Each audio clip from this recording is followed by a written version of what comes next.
Hi, I'm Marty Nemko.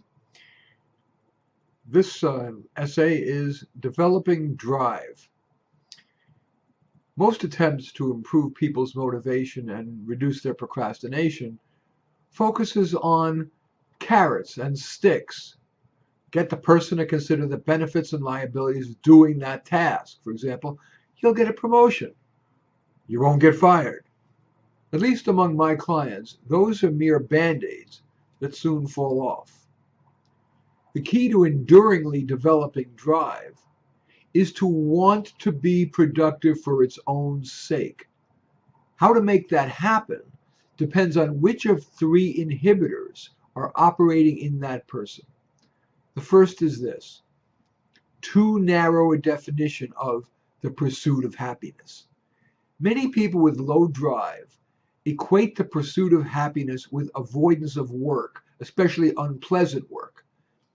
They fail to realize that happiness, or at least contentment, is more likely when one takes pleasure in the process of being productive. If your pursuit of happiness is defined merely by doing as little work as possible so you can do more pleasant things, it can feel but superficially happy, and at least in the long run, make you feel like you're living an empty life. You're also likely to be poor. And it's not much fun to live in a dangerous neighborhood with 3 roommates and worrying if you can afford both tomatoes and toilet paper this week, let alone your healthcare premium. If a room were filled with 100 very productive people who only rarely stopped to think about whether a given task was pleasant, I believe they would rate themselves paradoxically as happier than do people who minimize work effort so they can play more. Of course, if the work is consistently too hard or onerous, for example, a clanging carcinogenic factory, even a driven person gets demotivated and so should look for more pleasant work. The second often occurring cause of demotivation is an unrealistic fear of failure.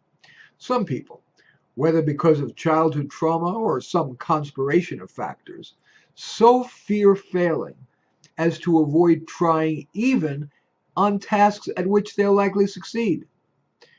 The first line of defense against that is to list the benefits and liabilities of trying and to ask yourself, would I be better off if I tried and failed or didn't try? Do remember that not trying because of irrational fear of failure tends to exacerbate, so the person feels capable of doing less and less. The second line of defense against irrational fear of failure is cognitive behavioral therapy. The third common cause of low drive is realistic fear of failure. If you reasonably believe that the risks of trying outweigh the likely benefits, it may be time to redirect your efforts to work you're likely to do better. If we're talking about a task on your job or in your out-of-work life that has to be done, is it possible you could delegate it? For example, I've had a number of self-employed clients who hate numbers, including bookkeeping. The answer was simply for them to hire a bookkeeper for a few hours a week. No matter the cause of your low drive, it may help to consider these 2 obituaries. Pat Jones did the least he could get away with and so had plenty of time for partying, video games, and TV. Burial will be at Perma-Rest Cemetery.